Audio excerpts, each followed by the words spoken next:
Alrighty, so have I got this? I think we're good. Hope the lighting's okay. Alrighty, so welcome to my YouTube channel, Stergiou. This is my new YouTube channel. I started one ages ago, but I stopped recording for a long time, and now I want to get back into it. I'm motivated to, the new year's coming up. That sounds such a cliche, like new year, new goals, but I've been really eager to start recording my fitness training, my fitness journey. I've been training since I was 18. I turned 30 this year. So I'm really excited to just document my journey and provide tips and share some knowledge and help some people with their fitness journey. I've already been doing that as I just recently became a personal trainer a few months ago. It's been something I've really been passionate about doing and giving myself the opportunity to actually officially coach people and help people achieve their health and fitness goals. So I thought, while I'm starting that, I can also record as well. And I'm not gonna lie, I was very hesitant to do this, especially right now. Right now it's December 30th, and I actually hurt my back a few weeks ago. I got really sick this week for Christmas, fever, body ache, so I haven't trained for about 2 weeks. I was almost embarrassed to show you my training and do a bit of a physique update at the end. I guess towards the end of this video, I was a bit embarrassed. I was like, oh, let me get back into like a week or two of solid training and get back into peak performance. But the thing is, whatever you want to do in life, I guess there's never a perfect time, and that was my problem. I've been wanting to do this YouTube stuff for a for a while. I want to get back into it. I've been motivated to, but it's never the perfect circumstances. And I guess that's for everyone, really. Everyone, when it comes to their fitness journey, health journey, or any goals they have in life, everyone's always like, I'll start then or here when there's these right circumstances, but it will never be the right time. And I just need to start. So that's what I'm doing. I'm just starting. I've got a really cool goal that I'm aiming for, which is I've got my wedding band on, my gym wedding band, which I know technically you should only have when you're married, but I'm too excited. I'm too excited to marry my beautiful fiance. So I've got the wedding in 3 months' time. So that's almost a little bit of a mini goal for myself. I want to just get back into, I feel like I'm in decent shape. I want to just get back into a particular look that I want, which is just increasing my cardio, just being a little bit more mindful. I feel like I'm on top of my diet, but just with Christmas and not training, I've been eating a little bit too much. I'm sure a lot of you may be in the same boat. So I thought, you know what, this is a great time to start recording, because I can have this goal, this journey of building up to the wedding. And maybe you've got a goal that you want to start in the new year. Maybe you've got an event that you want to look good for, and we can do it together. So yeah, sit back, relax. This is my first day back after being sick with my back injury. Throughout these videos, as I mentioned, I want to provide just tips on health, how to build muscle, how to train, how just little things that you can do to help you achieve your health and fitness goals. So yeah, I guess that's everything I wanted to say. I think I said my channel's name, Stergiou Fitness. Yeah, let's get into it. So today is chest and back.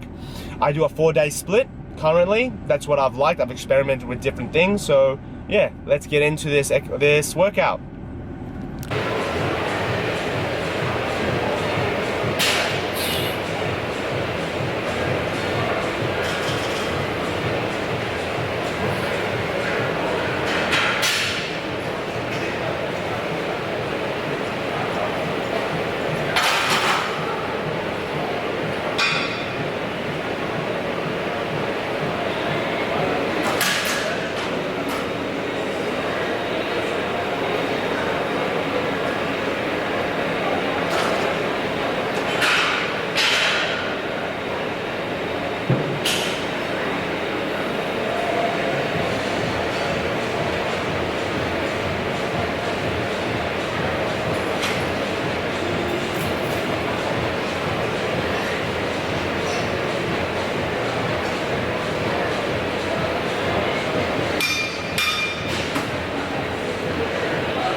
So one thing I've been doing that's been really helpful with my progress has been actually documenting all my exercises, all my lifts, every set, every rep. One thing to keep in mind when you're trying to, especially when we're thinking about weight training, like even cardiovascular, anything, to make changes, adaptive changes, you need progressive overload. There's many ways you can do progressive overload, but essentially progressive overload is where a element of your training is changing so that it's slightly more difficult, whether it's a higher intensity, maybe it's an extra rep, maybe it's an extra set, maybe it's doing the repetition for a longer period of time so there's more time under tension. But if you don't document those, where you're at, what your baseline is, how do you really know then what to do the week after, or if you're making improvements, if you're just going in and just training as hard as you can, which is, don't get me wrong, for the beginner, you don't probably need to do this. It's probably for more advanced people. At the end of the day, if you're training hard, you're training hard. So for beginners, wouldn't necessarily recommend this, but if you're someone who's plateauing and you want to get that little extra, that little edge to try and get you over, get you that step closer, documenting is really good. So that's what I'm going to be doing now. I'm just going to document the day, the workout. I just find this be really super helpful, and yeah, keeps me in track, and it's a cool way to have a little goal for each workout. Now, because I have been unwell and I'm not training for 2 weeks, I'm not going to be super strict on myself in the sense of, you know, if I don't hit certain numbers, you know, there's been a bit of a gap. So even if I'm not improving on my numbers or the amount of repetitions, I'm going to be aiming for this exercise, I'm going to be aiming for about 10 reps for each set. If I don't hit that, that's okay, because I've been away. I need almost a bit of time to readjust, and that's what I'm going to know that based on how I feel, and that's how you should do it as well. You know, if you've had some time off, you're going to gauge how you're feeling. You know, that doesn't mean you get to slack off, but it means, you know, be kind to your body, listen to your body, be in tune to your body. Very different to being in tune and being lazy. Big difference. As I mentioned, today I decided not to superset my chest and back exercises. I could tell that my body was not up for it, and I did not want to put too much load and allow my body to recover, take the rest that I need, and to perform each exercise and each set as best as I can. Saying that, after warming up with my incline dumbbell press, I was coming straight over to the T-bar row. And the reason I was doing that is because, yes, incline dumbbell press, the main muscle groups we are training are our chest, right? And also our shoulders and our triceps. But the stabilizing muscles when we're doing a pressing movement are our back muscles.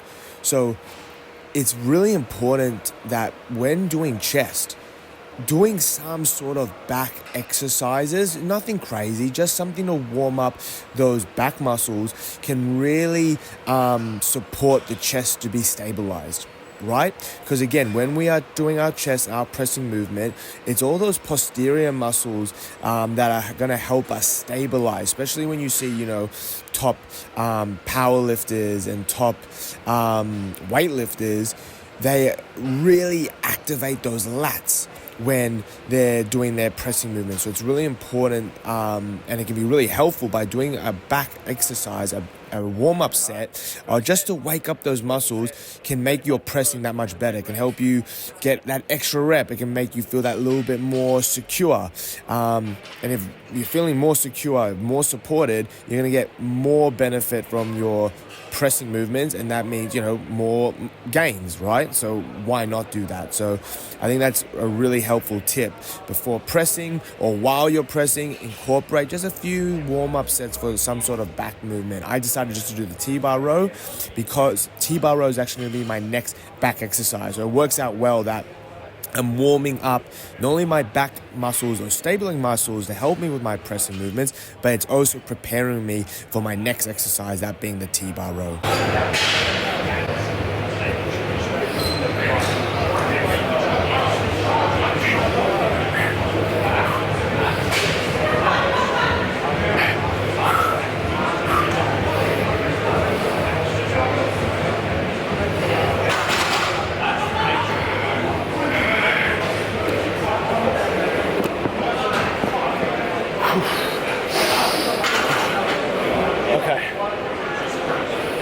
Definitely felt heavy. Felt heavy in the hands. That's all right, got it done. I like to do 4 sets for the majority of my exercises. That's just a personal preference and how I've structured my sets throughout the whole week. So I like to do 4 sets, so I've got 3 more. I aim for the 10. My last time I hit this exercise, I was able to do 4 sets, 3 sets of 10, 4 sets of 9. So, see how we go. Shit, like, I'm already out of breath, like, because usually I superset chest and back.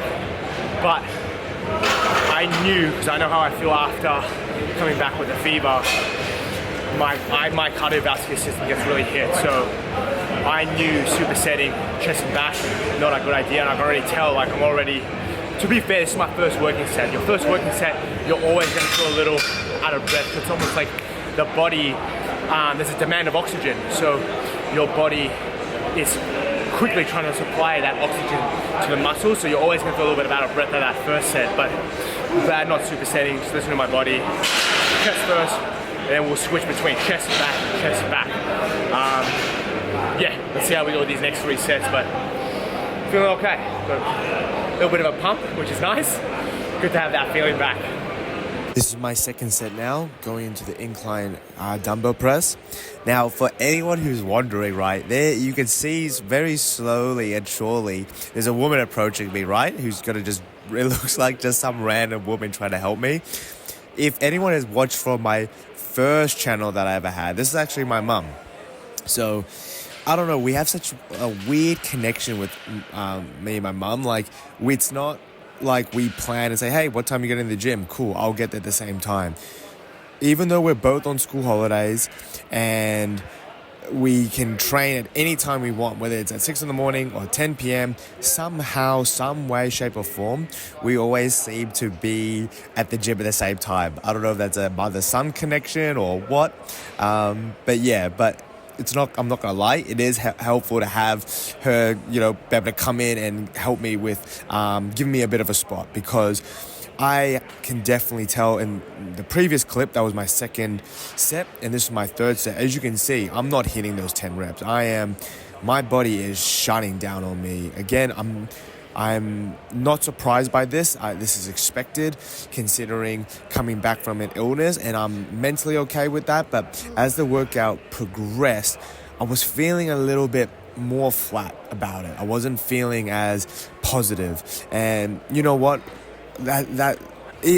Doing this voice recording and I'm reflecting on this, that's okay, because I know that this is normal, and this is going to be probably the same for you guys out there who are trying to get back into a routine. It's going to feel really crappy on the body. You're going to feel tired. You're going to fatigue quickly. It's going to feel like this is too hard. But I promise you, if you just stay consistent with it, day after day, week after week, you will get stronger. You will find that, oh, this was easier compared to last time. You just have to be consistent. Be kind to yourself. Again, we're pushing ourselves, but not to the point where you don't want to push yourself to the point where you feel like you don't have the strength or you're so sore that you can't go the next day. But pushing ourselves, but at the same time, being mindful that it will get easier. Just stay consistent with it. So after doing my 4 sets on the incline and feeling really fatigued and really not at 100%, moved over to my T-bar row.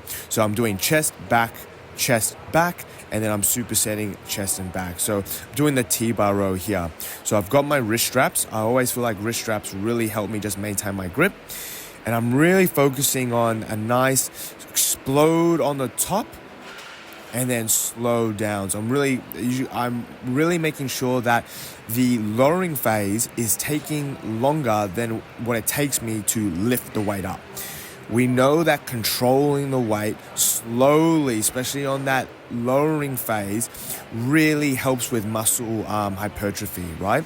Because you got to remember, the muscle's not only contracting when you squeeze, so as I'm lifting that up and squeezing my back, There's also contraction when we lower the muscle, when the muscle lengthens. That's what we call the eccentric contraction. And evidence shows actually that there is more hypertrophy gains when we can actually control that weight on the eccentric contraction. So really important for those who are getting into the gym, not to swing the motion, or especially don't drop the weight. Try and control it. Now, you don't have to go as slow as, 7-10 seconds, but anything less than 2 to 3 seconds, you're probably going a little bit too quickly. You want to do an eccentric control of, I would say, between 2, 3, 4 seconds. Any more than that's a little bit overkill. Definitely notice a difference. My first set compared to my second, third, fourth, that fatigue is just kicking in big time. But you know what though? This feels good to be back. Getting rid of a sweat. Yeah, because I did come. This was my first proper workout. Oh, let me check the time. I like to give myself 2 to 3 minutes rest, so just making sure I got the time on. Checking the clock. I came in about,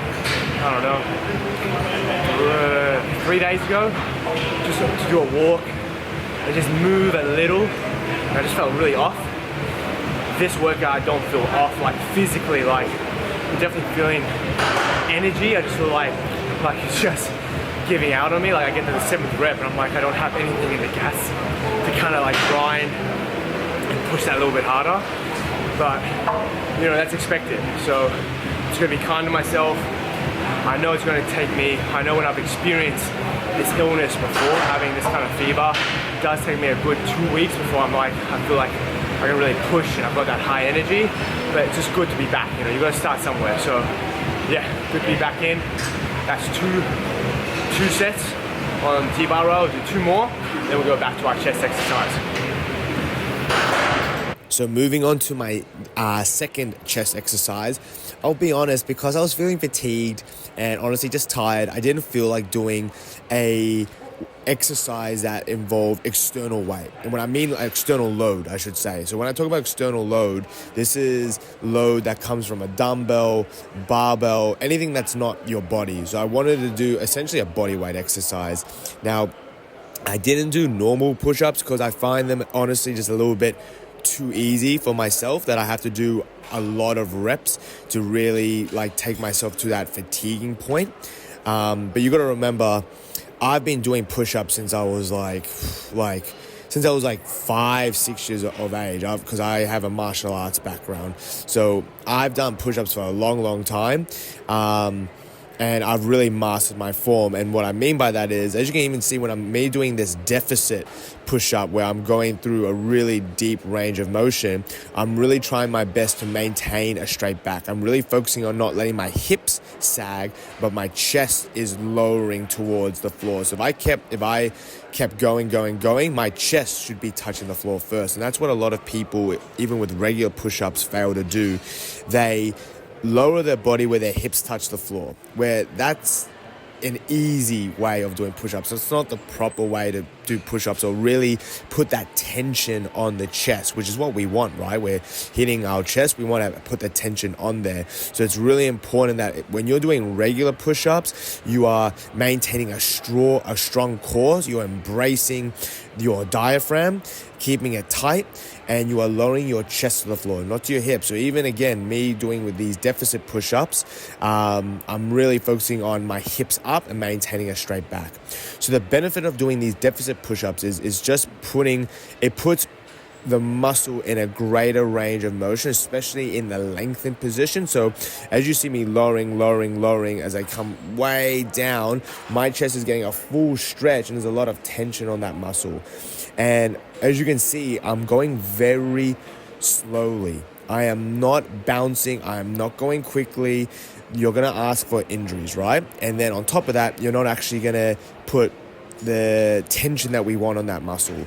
By controlling it, we are reducing the risk of injury, and we're actually going to challenge the muscle more. Could I just pump these out? Absolutely. But going slowly, these make the reps challenging. So I've done here, for this exercise, I've done 4 sets of these deficit push-ups, aiming for 10 reps. Did I have more in the tank? Absolutely. I definitely had some more reserved repetitions, but because I wasn't feeling it, because again, I'm just first workout back in, I thought, you know what, let's do our 4 sets of 10, which is actually what I was able to do in my previous workout. So finished that, and we moved on to our lat pull down. So this is focusing on our lat muscles, and again, I preach control. So as you can see, I'm exploding when I get that full stretch at the top.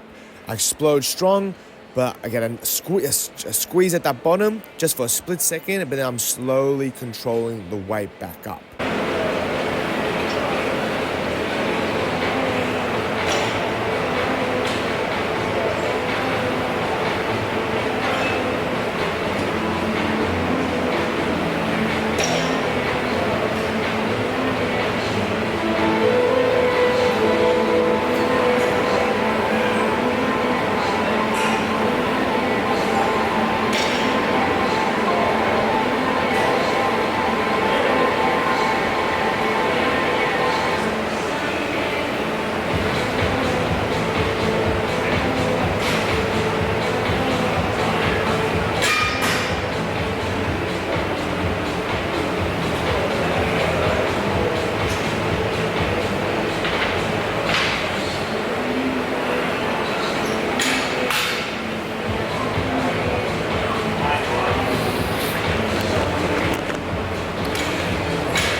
That felt better, that set, but definitely still feeling it. Like, just feels heavy, But again, haven't been here for a little bit, so that's gonna be normal. But so again, back in it, feeling it. Just really, my goal is if I can hit every single set for the previous amount of reps that I've done in my previous workouts before I got sick, that's a big tick for me. So I haven't done that for the incline bench press. Wasn't able to do it with the T-bar row. Was able to do it with the push-ups, with the body weight exercises. Was able to hit sets and reps as previously. Just hit 13 reps on this exercise for the pull down. So the goal is to hit another 3 more sets, hitting the same amount of reps with the same goal.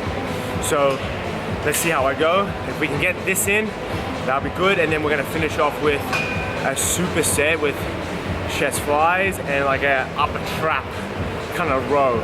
See how we go, see how we feel. Feeling tired. I mean, I could go home after this exercise, but it's just good I'm just listening to my body, just moving, go with the flow. So yeah, see how we go. Now finishing off the workout with my last chest exercise and my last back exercise. So I decided to superset these 2 exercises. Honestly, I was at that point where I just wanted to get this workout done. I wanted to get out of here. I was just feeling tired.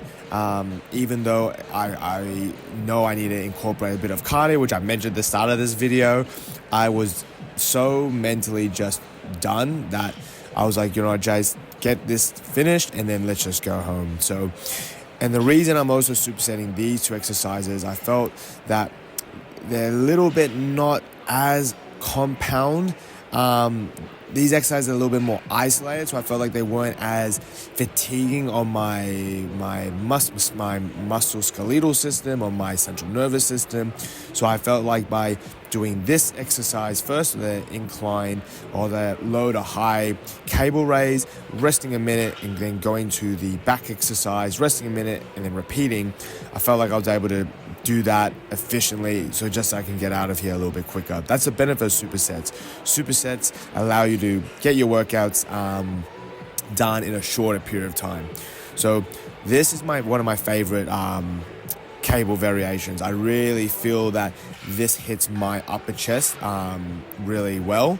And when we think about our chest, most people, I know for myself 1,000,000%, my lower chest is more developed than my upper chest. So I want to do exercises that I feel are going to hit my upper chest. So this cable fly variation, 90% of the time, if I'm doing a fly movement, I'm doing a fly movement that's gonna hit my upper chest, and that's just my favorite one to do.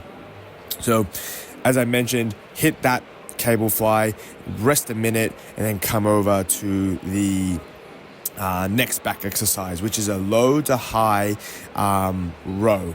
So I feel like my traps have always not been like the biggest muscle group, but I feel like I've made the most improvement with my traps. And I really feel there's been a few exercises that have really helped me do that, but this is definitely one of them. So the trap muscles, a lot of people do shrugs where they just lift their shoulders up to their ears and then back down, right? Which is a great exercise, but the trap muscles aren't just on top of or like next to my neck or kind of just sit, on top of, how do I say this? Like, I guess, when people think of traps, they think of those big bulging muscles that kind of pop up and then almost come up towards your ear. But the trap muscles actually go all the way back, almost towards the mid back. So they big, long muscle. So as you can see, I'm rowing it up. So I'm hitting that muscle group, that trap behind my back, because again, it's a large muscle that goes all the way back behind my back. So I'm getting that squeeze, and then I'm getting that shrug just at the top there. So I'm almost getting the best of both worlds, where yes, I'm getting that shrug, but I'm really focusing on the row movement first, hitting that big chunk of the of that trap muscle, and then finishing off with the squeeze.